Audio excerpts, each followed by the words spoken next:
Good evening, everybody, and welcome to Positive Nights. Paul is away on holidays, so he asked me could I run the event for him tonight. So we had Venant here last year, and it was such a successful night. And because of scheduling conflicts, Venant was only here for this week. We decided to run the night anyway. So I'm going to do my best and hold space for everybody. So without further ado, basically the way we're going to run the evening is we're going to just do general questions for the first half. Then we're going to do a question and answer session. We're going to have a short break, question and answer session. We're not doing questions in the first half, we're doing a talk in the first half. Yeah. Is that not questions? Oh, your questions? Yeah. Okay. Different perspectives. Okay. And then Venant's going to do a demo on a few people at the very end of the evening, and then we'll get feedback from those people. So that's basically how we're going to run it. So I suppose questions, I will just start, like as I said to you earlier on, a friend of mine is a breatharian, and she said that a Kundalini awakening was a massive step in her spiritual development. So I suppose a question for me, because I don't fully understand it, what is Kundalini energy? Wow, a lot of new people here. Everyone's new. Who has done a activation, a CAP session with me before? Yeah, cool. All my old students can't be bothered listening to me talk. Because talk is kind of irrelevant. But let's do that anyway today. Sorry. Sorry to just wipe your whole presentation. But yeah, I'm kind of more a practical kind of guy. But let's talk for the fun of it. It's entertainment. It's really good entertainment. Talk is, yeah. Okay, Kundalini energy, what is it? Why do we want to activate it? Well, what is it? It's just life force. It's just life force. It's just the God force, spirit force. Yeah, you can call it. The Indians call it Kundalini. The Chinese call it Qi. It's kind of irrelevant what you call it. It's not one thing. It's just the God force itself. Yeah, and it can come into you, and it can. Okay, what this is not a. It's reverberating. Hold on, I just put it down a bit. It's okay. One. Okay, cool. What this is not a self-will practice where most people understand Kundalini. Most people think of Kundalini as Kundalini yoga, or Kriya type yogas where you're generating your own energy. Yeah, bring it from the base of your spine up into your third eye, crown, to have some experience. It's definitely not that. What it is a transmission from consciousness to consciousness. It's a downward descending spirit force. Yeah, it's a totally different thing. In my opinion, infinitely better. You can't really get to the... you really can't get to the same stages with doing it yourself. Maybe in a few decades you can get some stuff happening, but generally it's if you're lucky, it might happen. But the transmission vehicles, it's always the easiest. It's a free gift if you're sensitive enough. All you have to do is just be open to it energetically, and it happens. Okay. Like we were discussing earlier on again, I went to... Can you speak slower? I can't. It's the Irish accent. Okay.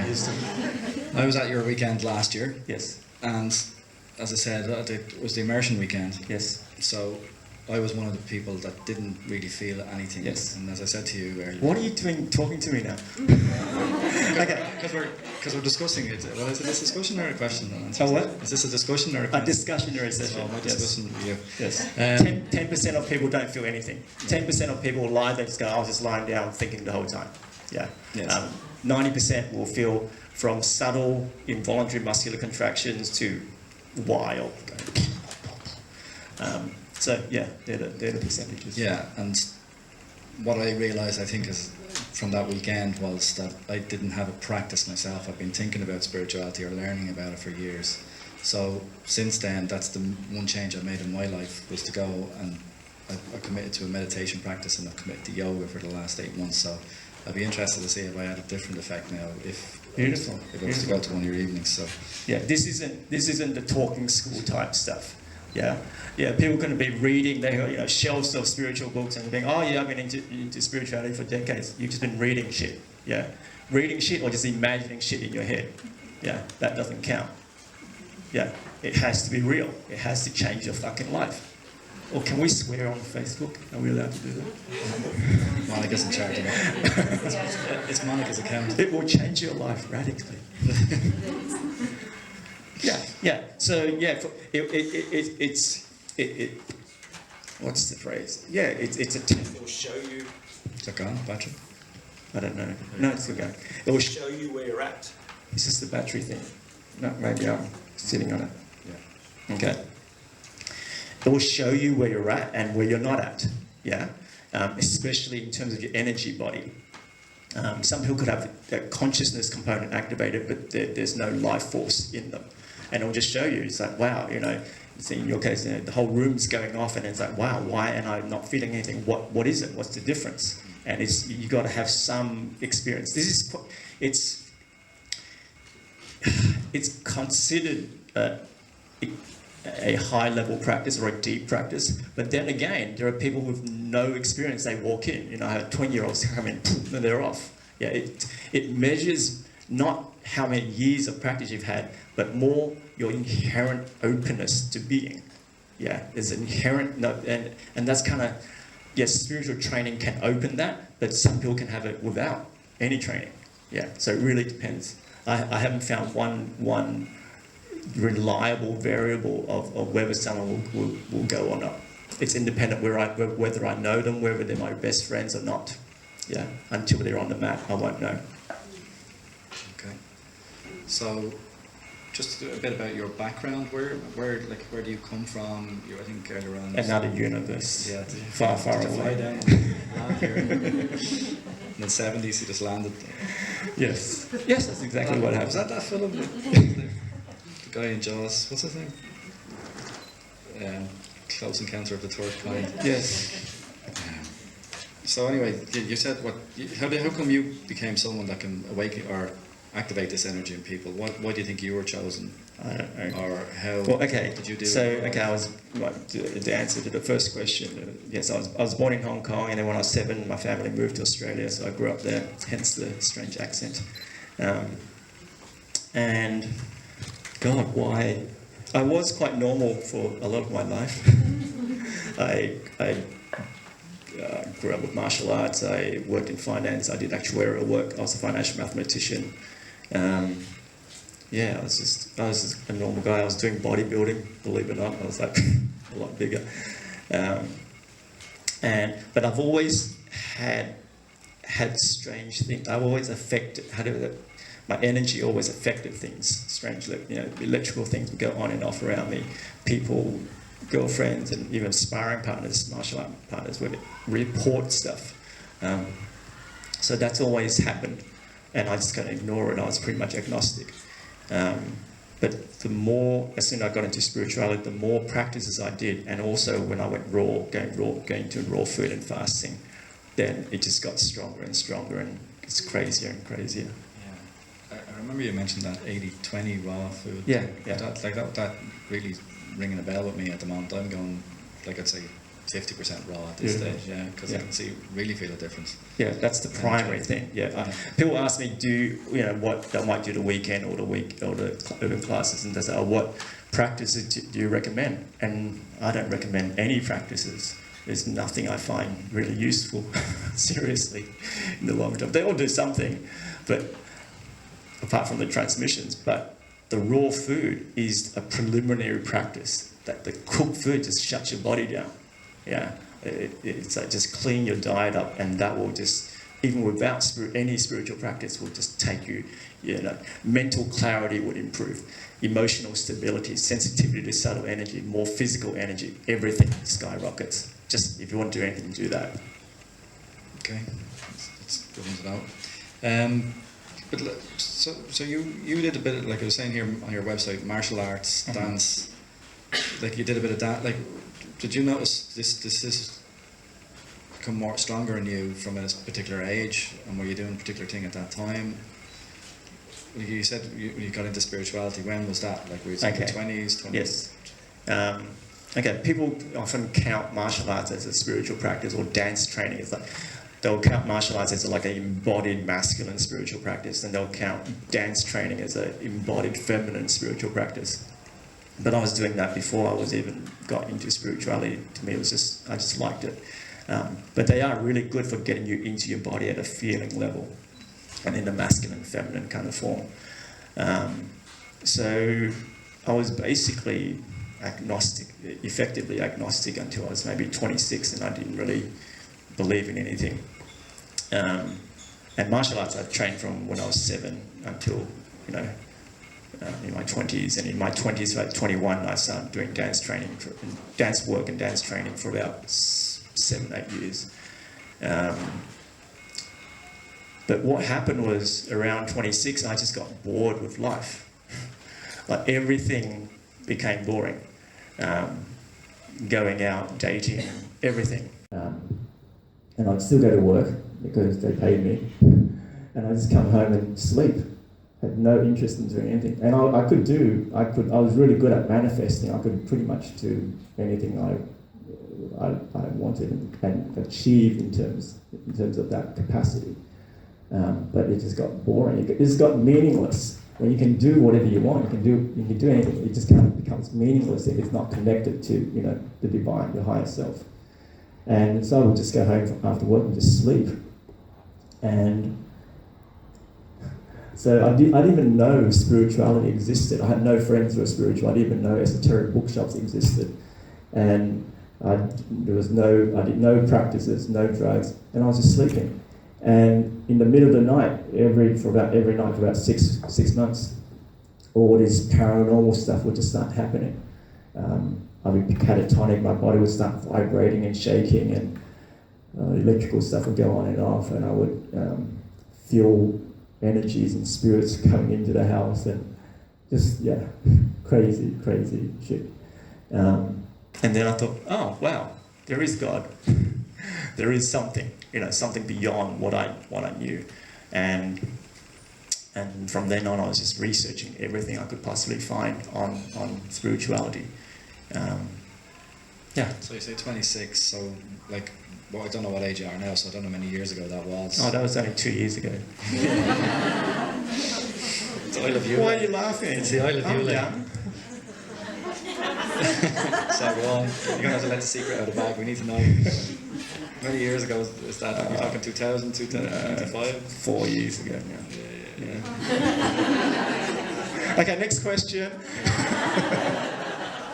You have to look up his age on Tinder. I lied on there as 25, well. Yeah. Okay. David Deida, what? So he's 2001, so he must have been spiritual before then. We're working back now. I was 16 at the time. No. What did that work? Did he do? Why did he get drawn to whatever he David. Was? I don't know. I went to Deida as well. Okay, let's stick one at a time. Okay. David Deida. Yeah. Yeah. David Deida, I was introduced to him by I had a satsang teacher, a non-duality teacher, and he said, and I've been travelling around with him and trained with him. And at the time, I was living as a hermit on this farm, just meditating on Ramana Maharshi. And you're on camera.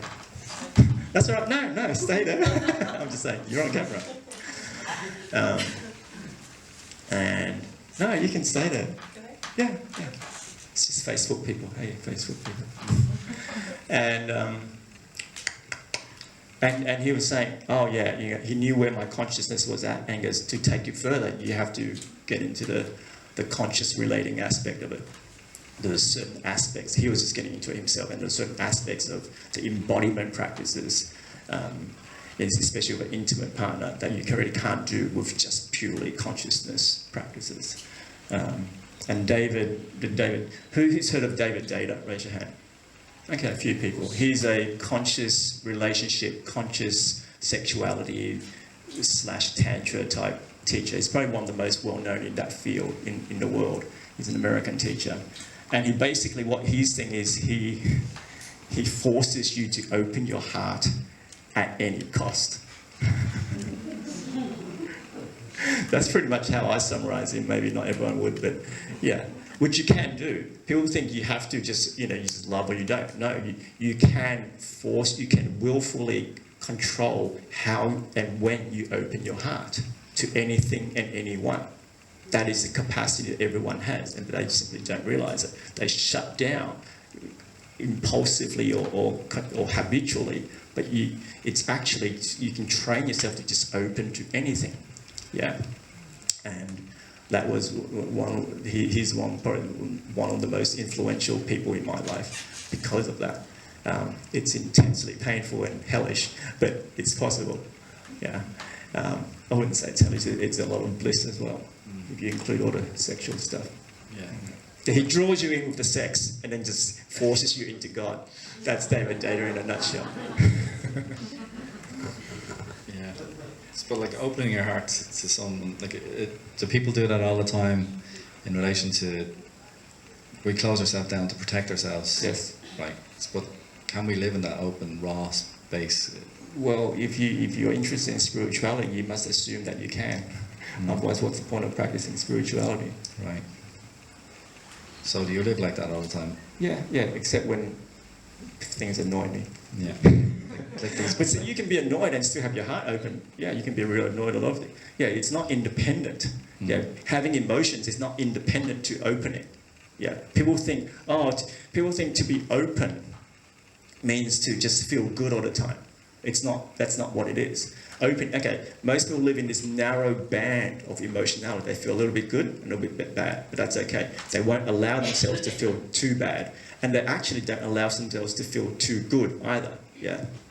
And what the cap does, what the cap energy, this energy does, it opens, it just breaks open that narrow range. It forces you to feel on both ends. Yeah. So you'll feel greater bliss, and you'll feel pain unlike you ever felt before, very often. People didn't like that one. I had one girl in a long training. She was like 20. She came up at the end of the week, and she said, "Wow, this is the saddest I've ever felt in my life. Thank you, Venant."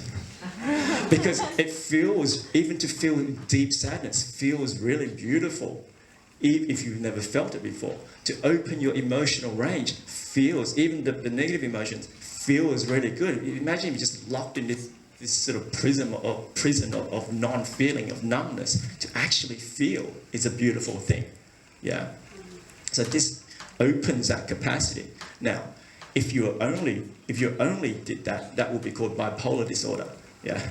But what happens is, because there's a non-dual component, your capacity to stay equanimous is also there. So there's this, and this going on simultaneously. So what happens is, you might feel really good or really bad, but you're not really attached to it. Yeah, it's not like a wild roller coaster ride. You can feel the emotions, but you feel in control at the same time. Yeah, you're not in control. You're watching it. You go, oh, I'm really sad.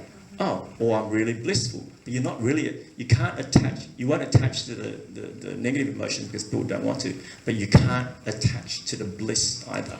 Yeah. Okay.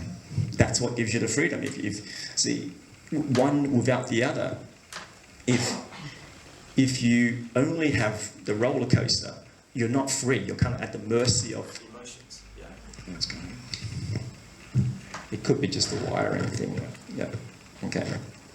Okay. But if you only have equanimity, then you're not really alive. You're just kind of dead, really.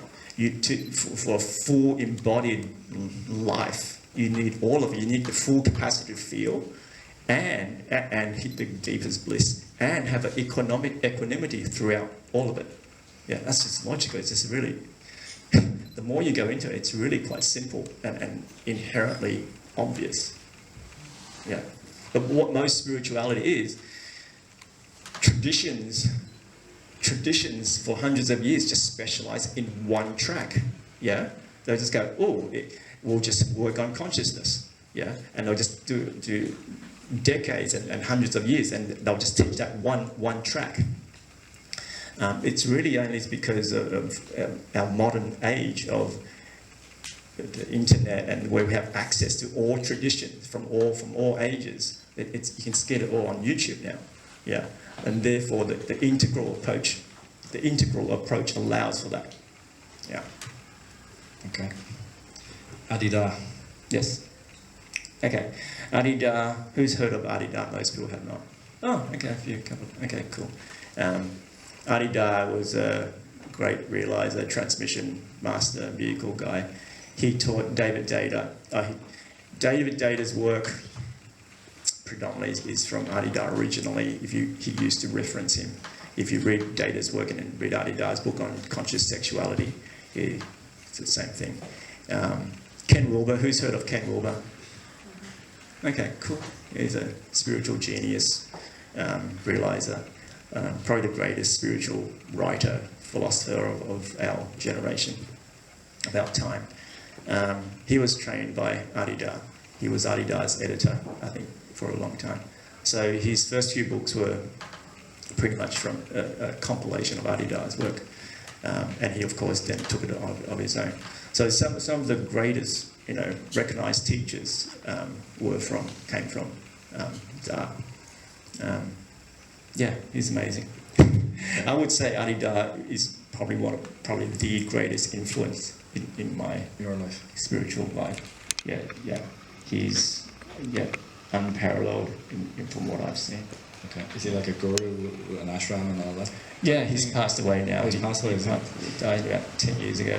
I was a formal devotee of his, and I was driving his boat for the last few months before he died. So, yeah, it was pretty amazing. Okay, and is his like, I'm just kind of think like the only word that's coming to head. Like, did he have an ashram? And Yes, he had all those things. so, Had an island. Someone gave him an island. so is it still going on? The people that were devoted to him, are they still running? Yeah. It kind of slowed down after he died. That's kind of normal, but it's still there. Okay. Yeah. So let's get to CAP, Kundalini Activation Process. And then, what is that exactly? So people go to evenings with you, or what do you call it? A class. Yeah, a class, or yeah. So they go to a class with you and they experience this, and then they do a deeper immersion weekend. Yes. So Yes. Okay. So yes, there's the open classes. There's one tomorrow night. I'm only doing one in Dublin, and in the class, after the open class, anyone can come to that, and I'll do the Kundalini activation. On the weekend, there's a weekend immersion. This weekend, it's a 2-day thing. That's by application. I'll just tune into a name, and then I'll just get a yes or no. I'm really only travelling around the world just to find the people I'm meant to train. That's really that's my deepest purpose. But everyone can come to the open class and you can see how you respond to it. And basically, there's two things I transmit. There's the Kundalini, which is just the life force, the energy. That's what you see when people are moving and shaking and stuff. They'll get emotional catharsis, all of that stuff. Now, the other stuff is the non-dual states of consciousness. That I do that, especially on day 2 of the immersion. And that's what gives the equanimity, the energy and consciousness. They're really, ultimately, everything is the one thing, but they can be separated into two in the traditions, they separate into very, very different things. Does that make sense? You're looking a bit blank.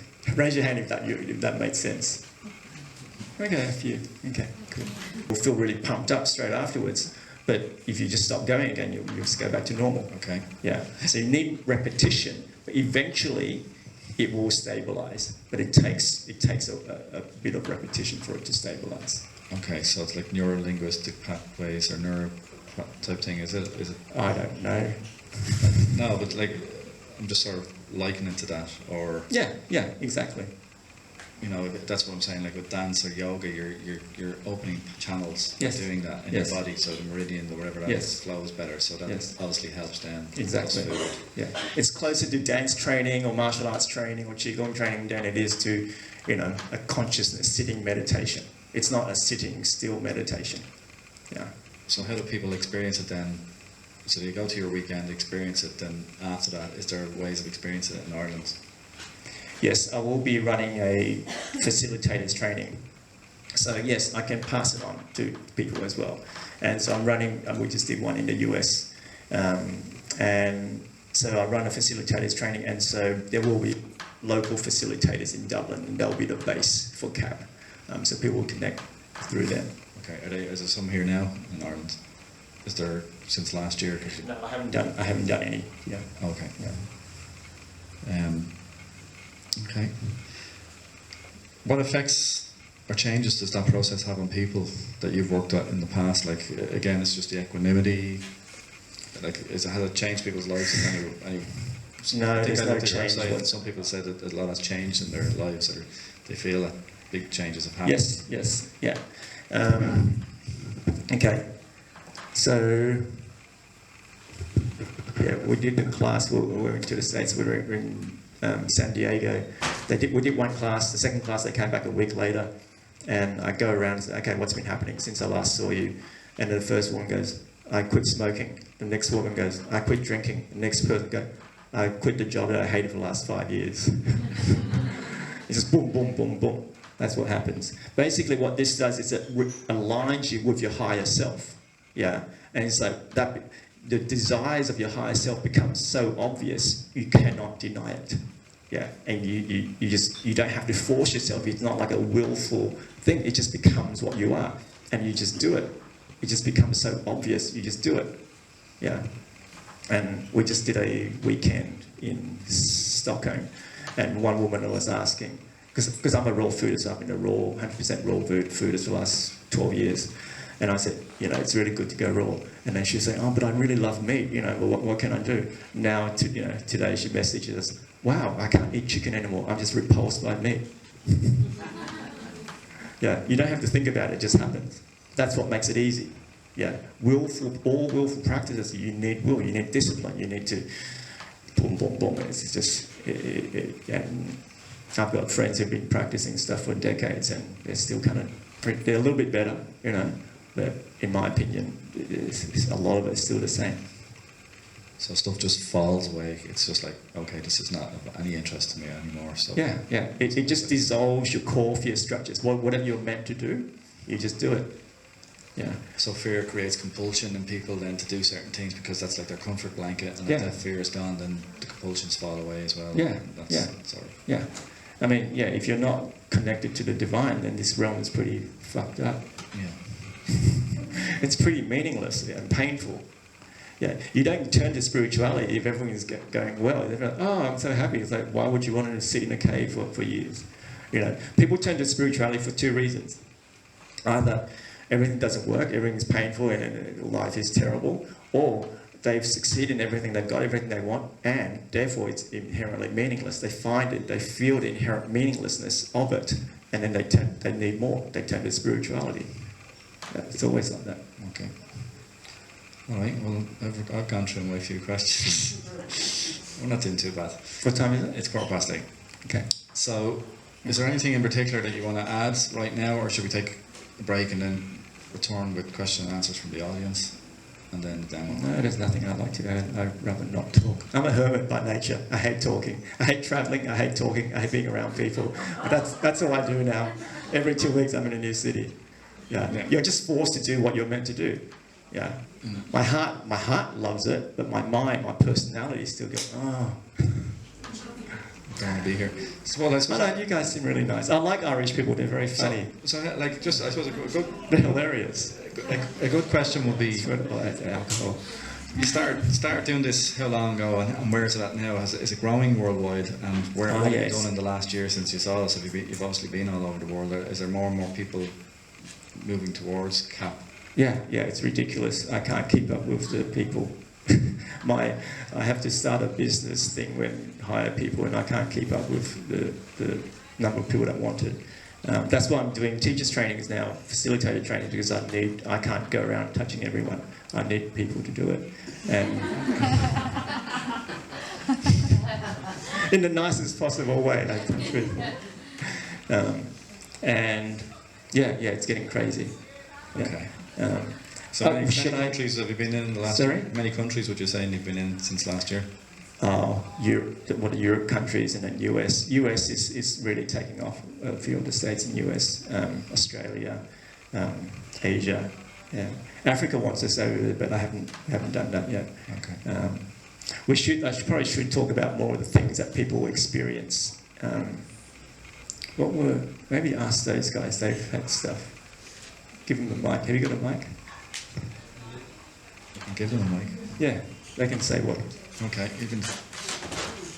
Go over. I'll walk over here. Rolling now, Roche. All right, Naringa, what have you experienced?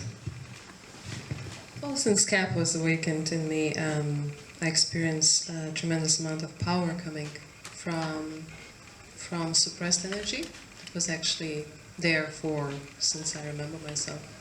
And that was awakened with Venant.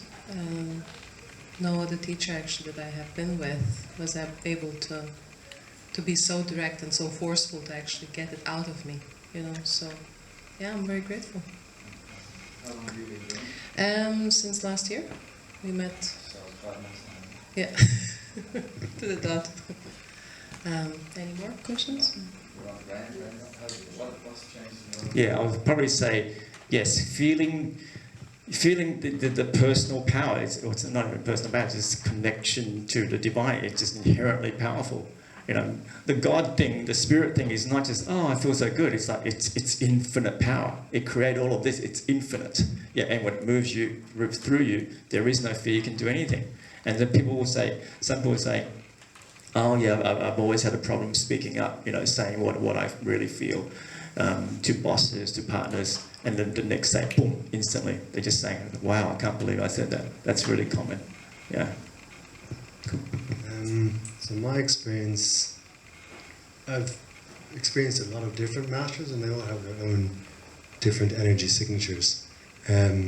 What I notice with Venant in particular is his energy, his way is very direct and very powerful. So when you hear that he does martial arts, I really get a sense of that and the way he uses the energy.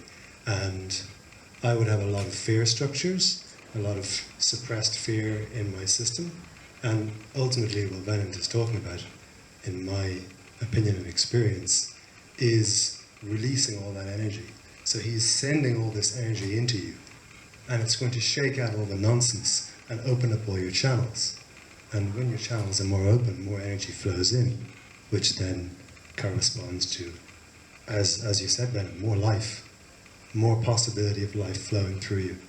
And then you're more awake, you're more alive, and it feels good. It can be, last year I had a few sessions and went to the classes and I roared my head off in 2 or 3 of the sessions. I literally lay on the floor roaring my head off. It wasn't always great for the person beside me, but that's all the energy that I've been carrying for 40 years. I couldn't release that myself. And because of Venant's particular style, his method, the way it works for him, his energy just blasted all that out of me.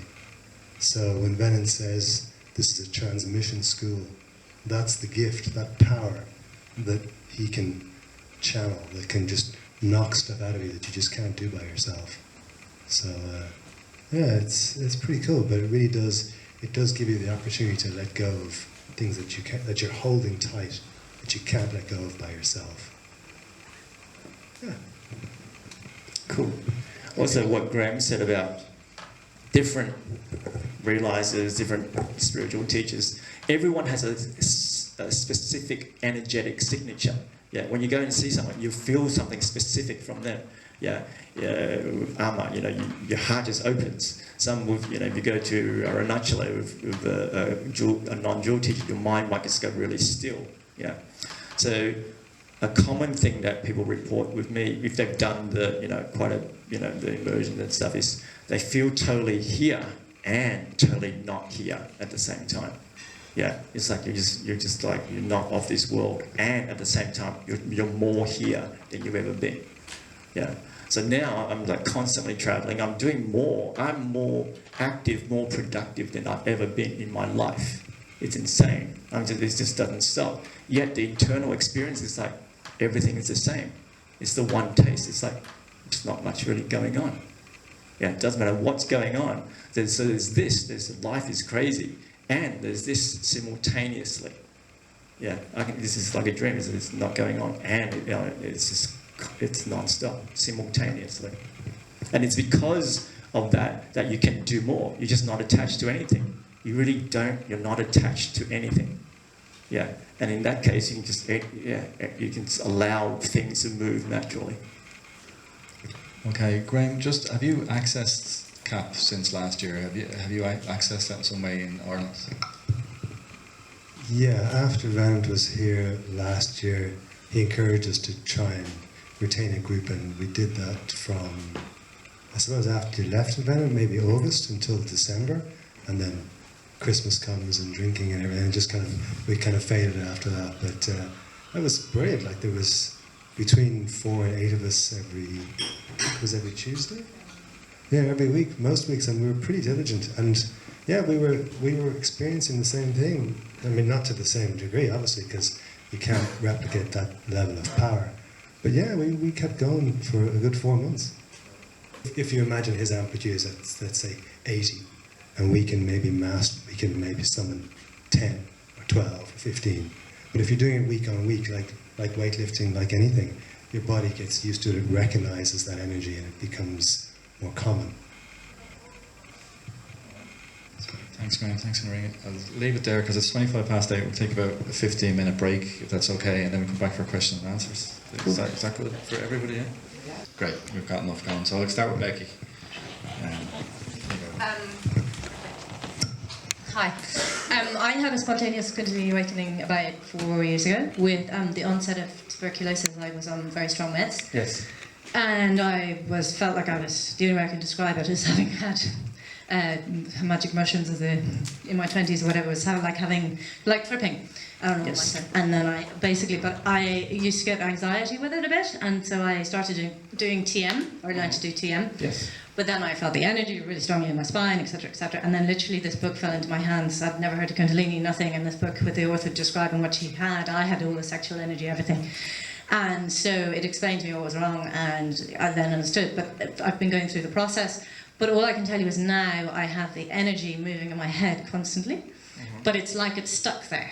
And it's like the left side of my brain doesn't function because my thoughts have gone. Yep. And I'm literally left with this how can I explain? It's like I can't. When you were saying in the years, like I'm not even in different realms or anything. It's like I'm just not in a properly functioning state in my day-to-day living, and I'm stuck also with a lot of spirit chat, so clairaudient and not always pleasant. And so, just in terms of you saying that's an amazing experience, my husband would tell you it's most definitely not, because he has not seen it as very rewarding, because I've had sort of convulsions and stuff in front of him where he's been very alarmed. So I'm just wondering, first of all, how do you move on from it being stuck? I know it's obviously blocks or whatever, and then, I mean, is there that sort of feeling of enlightenment or where you're supposed to get to, apart from spiritual practice, which, by the way, I have big problems meditating, because then I go, woo, up, and, very strange things happen to me.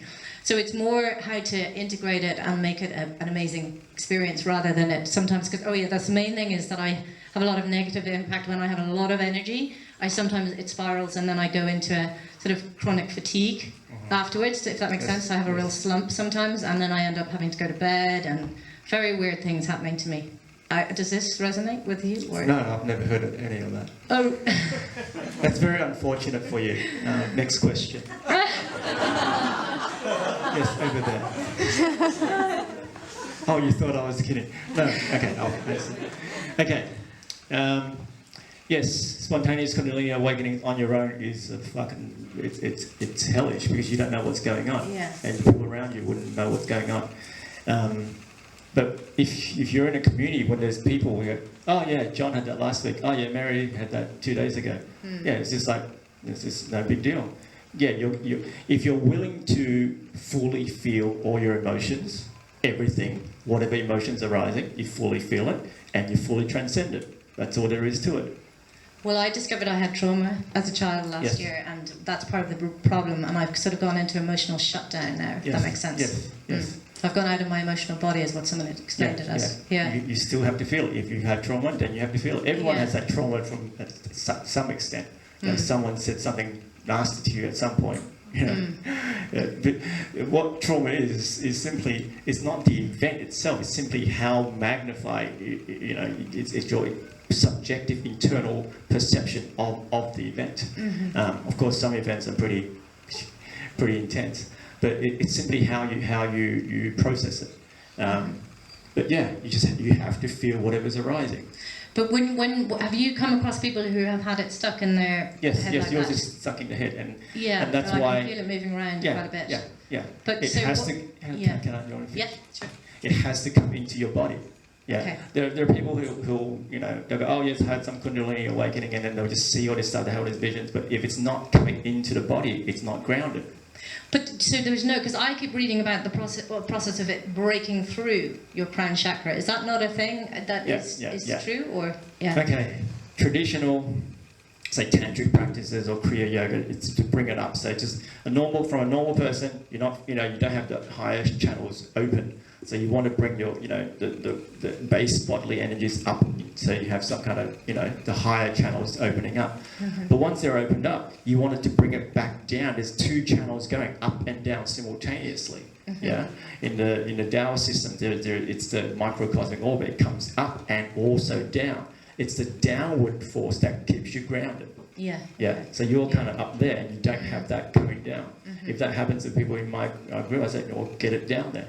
I'll Yeah. do whatever it takes to bring it down." Yeah. That's just they'll just spin in your head. The moment people go mad, that much energy in your head. And also, just it really affects my nervous system. So Yes. my nervous system's often feeling quite shattered. Yes. So I take vitamin B and supplements. But can you suggest anything for when you are feeling really sort of wrecked or tired? With it, when you do have that sort of chronic fatigue sort of syndrome or whatever. I guess some people call it Kundalini syndrome, whatever. I don't know. Is there anything you can do about that? Because that's been the sort of bane of my life recently. Yeah. I don't address people who've had Kundalini awakenings on their own or with other people. It's not my system. This is not what my energy is. Mm-hmm. It's totally different. Okay. Yeah. Everyone has their own thing. So I can't talk. I don't know what your issues are. Mm-hmm. Yeah. For me, what I do, I just feel everything and transcend everything. Mm-hmm. Okay. Yeah. Okay. Well, so it could be relating to the trauma that I have. Yeah. With that. Yeah. Okay.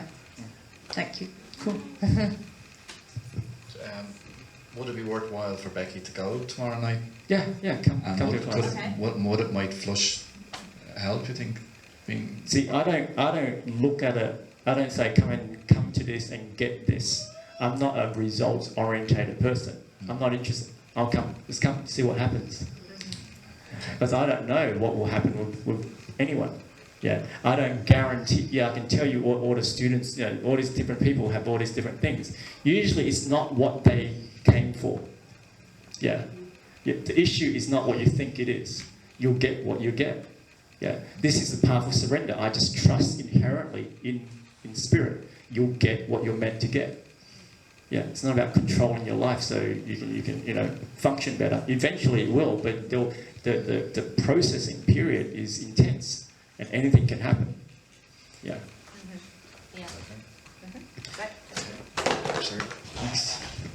You have a question? How are things? My one's kind of based on when you grow up, you go to school, you go to sports and everything, and you're living in a structured lifestyle all the way up until you're kind of an adult. And last 6 months you're reading more books about Kundalini, you're kind of looking at the yoga lifestyle, naturalist and raw and the whole lot, and it seems more natural to you than your corporate lifestyle, work and all that sort of stuff. Is there a balance that you can achieve both? Because obviously work provides house, financial support and all that, but then you want to kind of balance yourself between the two. And is there a home practice that you can do without, as things drop away? So Yes. Okay. Yes, you will eventually. You will have a very embodied life, and you'll have everything. I have a relationship. I have a team of people working, and I'm just constantly. There's a whole business side. I have to, have people do emails and all of that. Still have to pay my taxes and all of that stuff. Yeah. Yeah. Hello. There's a class, guided meditation in Dublin called, I'm not 100% sure, called Saga Yoga, where it's working on the chakras. It's not yoga, it's meditation. Yes. And they guide, it's saying what everybody's thinking, coming from the base up through the crown and connecting with Kundalini. And there's a lady, she started this type of yoga, and she travels the world as well. I'm just thinking, how different is that process? Is it, again, it's not coming back down, grounding you, it's just talking about it rising. But is it a similar concept? No. No. In what way is it different? Okay. This is not a process, it's not something you do, it's a transmission. Yeah. Okay. That sounds, I don't know what it is, it sounds like it's a self-will practice, you generate it, yeah. And they do something, there's no doubt it does something. Okay. Yeah. Okay. But it's different. Okay, thank you. Cool. Going to something like satsang, which I sat in. Okay. Okay, Muji, so the non-duality teachers. So who's heard of the words non-duality? Raise your hand. No? Okay, cool. So people like Eckhart Tolle, The Power of Now, Byron Katie, The Work, Dzogchen in Tibetan Buddhism, Zen Buddhism, they're all non-dual schools, yeah? Satsang and Advaita Vedanta in India, which is basically, simply put, there is only one and you are that one. That's all there is to it, yeah? Mentally, it's very conceptual, it's very simple. But the thing is having a direct experience of that, yes? Now, that is basically, you have to rest in grace. You have to rely on grace. Okay, so you're going to go back, look at all the different types of spirituality, if you want to categorize them. There's the talking schools, the philosophers. So in India, they call them pundits. I'm a pundit, I'm not a master, I'm not a realizer. They'll study the Vedas for years and decades, and they're experts in each of the Vedas. And they can talk, they know all the teachings. But it's a talking school. It's not an embodiment school, it's not a practice school. There are the practices where they do, Kriya Yoga, they do all this Qigong Yoga, it's all practices. Even meditation is a form of practice. Then there's the realizers who they're just in consciousness.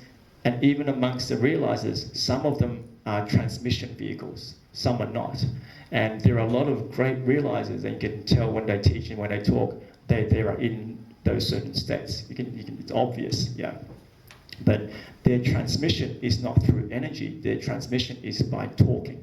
What they do is they describe to infinite detail the internal subjective experience of reality, and you're supposed to copy them.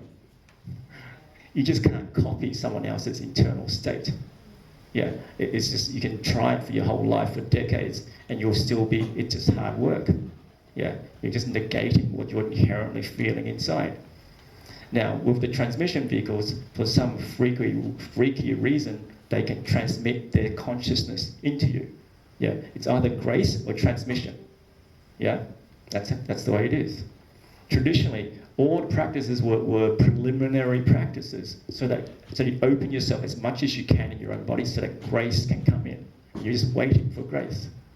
Yeah, that's how I see it. Now, the Kundalini component is different again. To me, the Kundalini is the bridge between the non-dual states, consciousness, and this world. Yeah, what you were saying outside is like, yes, I had some of those states, and then now I'm trying to keep it or deal with this realm. You could have profound non-dual states of awakening, but can't deal with this realm. Yeah, they're totally different. They're totally different things. Now, there's a book, who was it? Jack Cornfield, a Vipassana teacher, Theravada Buddhist teacher. The first book he wrote was A Path with Heart. The second book he wrote was After the Ecstasy, The Laundry. Yeah, and in that book, he interviewed all these, monks and nuns who'd been in like India and Japan and studying with Tibet, meditation masters, and they were considered masters in meditation. So their levels of consciousness was amazing. As soon as they came back to the West, they couldn't hold down a job, they couldn't hold relationships. Yeah, they have no training to be in the world. The monastic training, classical spiritual practice was not designed to be in the world. It was designed for monks. Yeah, it's a one-dimensional thing. And now, that's not to take anything away from their realization. It's profound and it's essential. But it has zero practice in the world. It doesn't deal with money, food, or sex. The bottom three chakras. Everyone has this, people have this separation between God, the upper chakras, and the bottom three. It has to be integrated. It all has to be active. Make sense? Yeah. Cool.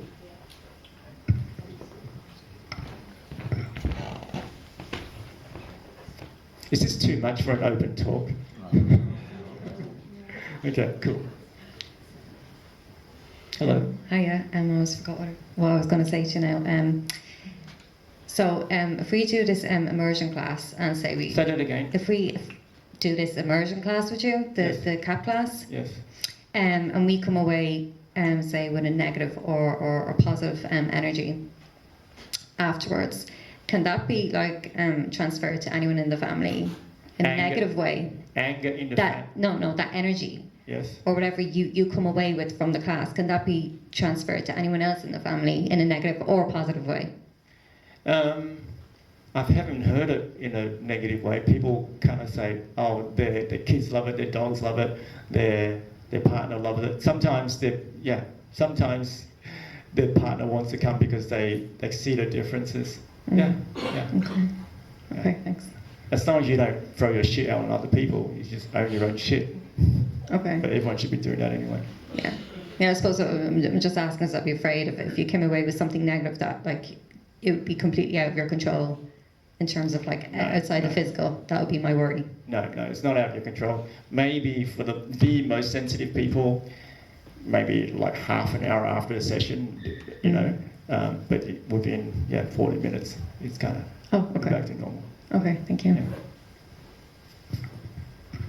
Time for one or two more. Any more questions, anybody? I just want to get straight down to demonstration. Anybody? Any more questions? Okay. Just wondering, sorry. Okay, hang on. The process of what this thing that you're doing tomorrow evening. Okay, what's the process? Is it? Can you just give us a kind of a hint? Okay. So what happens What is, you're actually doing?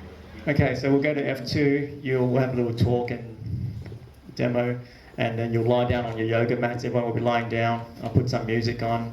I'll wave my hands over you, and shit happens. That's the process.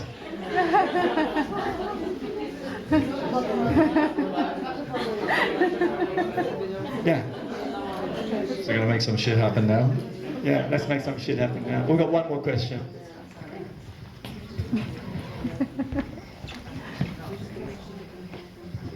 Hello, my name's Kirsty. Hello. I'm not asking really much about the process. I'm asking more about you and your kind of heritage. Is this something that has been in your kind of family history? You know, how do you know anybody else that has similar kind of, I don't know, you clearly have a gift. Where does it come from? Is it innate? What is it doing? My great-grandmother, she brought me up. Mum and Dad were at work, and she was like my nanny person. She was supposed to be, they always talked around it. But so in ancient China, old China, before the communists took over, there were, the royalty and stuff. And the king and also his inner circle of people, they would have concubines. Yeah, she was one of them. And the women were trained in Taoist sexual practices. So it seems like, so for an old lady and even my mum, they were just ridiculously comfortable around sex. Yeah, so it was, I think it was from that side of the family. I won't go too much into it, but yeah, they were particularly spiritual and wild for their time. Yeah, that's what I'll say about that. Yes, one more. Did anyone experience some negative or side effects, complaint that, oh, I wish I didn't do it, or? No one's ever said that. Yeah. So there's no some negative side of. No. It's because it's like, to me, everything's okay. It's like, what's negative? You're just crying and screaming. The deepest anger, the deepest sadness. It needs to come out. It's great. Yeah. Can I just jump in there? In my experience, like Graham, last year when I was in the immersion, which Graham looked like he was going through an awful lot, but obviously his experience now is a positive experience as far as Graham's concerned. Just, I think it was a process he had to go through. So yeah. There are different things that can go on with different people, as you said. As well. Oh yeah. It's the people who aren't in it. When you're one of the 10% that don't feel it. They're worried about everyone else, but everyone else is loving it. Yeah. Okay, so we just tried it down. Okay, cool.